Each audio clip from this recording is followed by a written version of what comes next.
नमस्ते बच्चों, आज हम मिलेंगे कुछ रेंगते हुए छोटे छोटे और मजेदार जानवरों से। तो चलो सीखते हैं मस्ती करते हुए। ये है बच्चों लिजर्ड।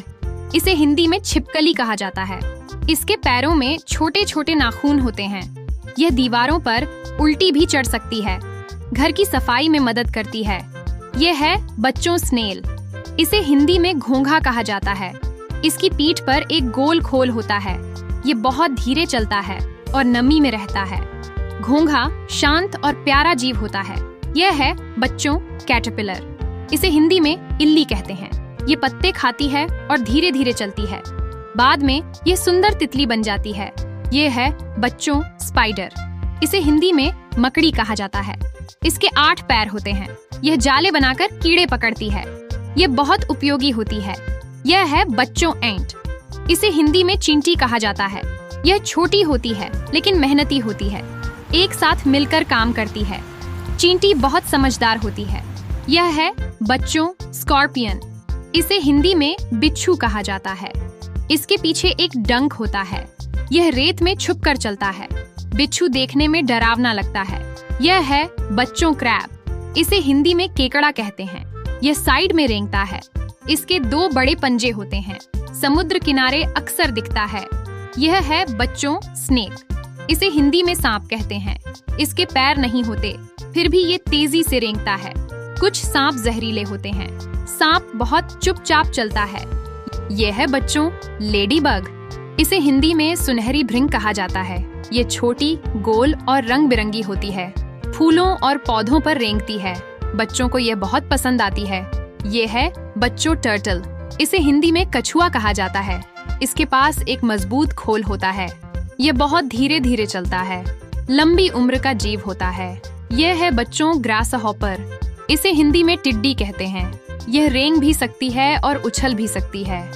खेतों में इसे देखा जा सकता है। बहुत फुर्तीला जीव होता है। यह है बच्चों बीटल। इसे हिंदी में भृंग कहा जाता है। ये छोटे आकार का और मजबूत खोल वाला होता है। यह रेंगते हुए भोजन ढूंढता है। कई रंगों में मिलता है। यह है बच्चों हर्मिट क्रैब। इसे हिंदी में घोंघा केकड़ा कहा जाता है। ये दूसरे घोंघों के खोल में रहता है। धीरे चलता है और प्यारा लगता है। यह है बच्चों पाइथन। इसे हिंदी में अजगर कहते हैं। ये विशाल सांप होता है। धीरे चलता है और शिकार को जकड़ लेता है। कभी कभी पेड़ पर भी चढ़ता है। यह है बच्चों क्रोकोडाइल। इसे हिंदी में मगरमच्छ कहा जाता है। यह पानी और जमीन दोनों में चलता है। धीरे धीरे रेंगता है और शिकार करता है।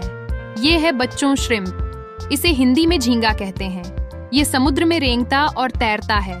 खाने में भी इस्तेमाल होता है। ये है बच्चों स्लग। इसे हिंदी में बिना खोल का घोंघा कहते हैं। ये घोंघे जैसा होता है लेकिन इसके पास खोल नहीं होता। गीली मिट्टी में पाया जाता है। ये है बच्चों अर्थवर्म। इसे हिंदी में केंचुआ कहते हैं। ये मिट्टी में रहता है और रेंगता है। किसानों के लिए बहुत मददगार होता है। यह है बच्चों कोरल स्नेक। यह रंग बिरंगा सांप होता है। छोटा, पतला और सुंदर दिखता है। ज्यादातर पेड़ों और जमीन पर रेंगता है। यह है बच्चों डंग बीटल। इसे हिंदी में गोबर भृंग कहते हैं। यह गोबर के गोलों को लुढ़काता है। यह साफ सफाई में मदद करता है। यह है बच्चों टर्माइट। इसे हिंदी में दीमक कहा जाता है। ये लकड़ी खाता है और छोटे छोटे सुरंग बनाता है। धीरे धीरे रेंगता है और घरों में दिखता है। ये है बच्चों टारेंटुला। यह एक बड़ी मकड़ी होती है। इसके शरीर पर बाल होते हैं। धीरे धीरे चलता है और बहुत शांत होता है। ये है बच्चों राइटलस्नेक। यह सांप की एक खास प्रजाति है। इसके पूंछ में घंटी जैसी आवाज होती है। यह रेत में रेंगता है। ये है बच्चों लार्वा। यह कीड़ों का बच्चा होता है। धीरे धीरे रेंगता है और बाद में एक कीट बन जाता है। ज्यादातर पत्तों के नीचे रहता है। ये है बच्चों हॉर्सशू क्रैब। इसे हिंदी में नाल केकड़ा कहा जाता है। यह दिखने में पुराने जमाने का जीव लगता है। यह रेत में धीरे धीरे रेंगता है। अगर आपको मजा आया हो तो दिल से लाइक दबाओ और अगली वीडियो में मिलेंगे एक नए रेंगते दोस्त के साथ। बाय बाय बच्चों।